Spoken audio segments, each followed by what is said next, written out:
Once again, a very good morning, good evening to all of you, my dear students. Welcome back to the class once again. So now we have to start a new chapter over here of grade 10 Pol Science. That is part 1 of this. Political parties is the name of the chapter. So we will go through a lot of things in this chapter as well. And this chapter is also there in the syllabus of board exam in for the session 2020 and 21.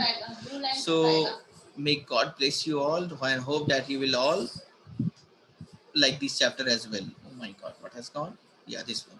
So political parties. So there is a question in my mind: why do we need parties? And what is the need of the parties? That we will discuss in this chapter. Why should we go through these chapters? Why do we need parties, political parties? Why can't we run the government from ourselves? What is the need of the parties? And how many parties are good for a democracy? That are the questions maybe in your mind. So how many parties are required to form a democratic government? Is there any limitation of that there should be some number of parties, 5 parties, 10 parties? So we will discuss. But before all these two questions, one question is coming in my mind: that what is a political party? This is the first question that is coming in our mind. What is a political party? Then we will discuss the need, importance, the functions, the roles, and number of parties required, a type of parties. Many things are there in this chapter. We will discuss one by one.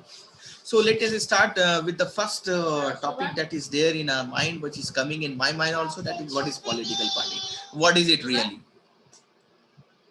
So what really happened? A political party is a group of people who come together. Now, who are these group of people? These group of people are those people who have the same type of belief or same type of thinking.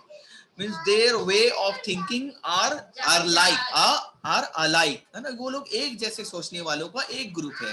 A political party is a group of people who come together to contest elections, and if they win the election, they hold power in the government. So these people eventually have the same type of thinking. Means their thinking, their policies are having the same type of policies they are having in their mind. So they form a group, and this group of people, they come together to contest elections in the government, and if they win, they hold power in the government as well. So this is a basic definition of a political party, that it is a group of people who come together to contest elections and hold power in the government. Very simple and easy definition. Now you can add up, because suppose a question come in your examination: what is a political party? And it is of 3 marks, suppose. Then if you will write only these 2 lines, only the definition, that I don't think that you will get 3 out of 3. So you'll have to add up. You will have to clear your concept before the examiner, so that he or she can think, yeah, you're really having the good concept of political party. Let us see. They agree on some policies, that I was saying before also, that these people, they agree on some policies and programs for the society, with a view to only one view: to promote the collective good. Only view to do some welfare projects for the people of that particular area, or a particular country. So they agree on some policies and programs, and they present their policies and programs to the people also, so that they can, their party can win the election.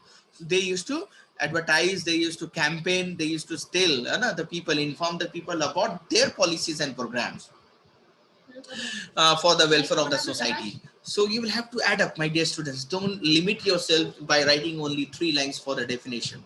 You can see, since there can be different views on what is good for all. Yes, suppose there is an area in your place, in your locality. Some people might be saying that, oh, lights, if the lights will be here, then it will be good for for the city, or for that particular area, locality. But some people might say, no, the lights should be installed there, the sinking pumps, the hand pumps should be erected there, should be sunk there. So different people may have different views on saying that what is good for all.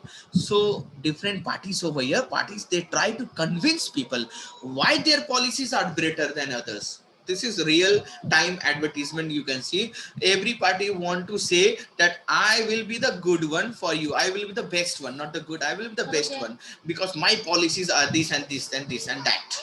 They try to explain, they try to convince people, they try to persuade people about their policies, so that they can win the election. And you might have seen many times many local leaders are coming toward in your home as well to help you, to persuade you, to convince you about their policies, and they ask you to vote. So these are the basic functions that the political parties they used to do. Political parties look to implement these policies by winning popular support through elections. So they will, if they will win, if that particular party, whoever wins, they now after winning the election, they must implement, and they use to implement those policies or programs which they have advertised after winning a popular support through elections. So unfortunately, in many of the countries, political parties, they used to advertise, they used to campaign, they used to convince people by giving them the policies and the programs. But after election, they used to forget all their promises, all their policies or the programs that they have used during the time of election, during the campaigning time of election. That is unfortunate for a democratic country, that if the parties do, they forget after winning, and that is really bad thing for the people of that country. And it is good for our country that this doesn't happen in our country.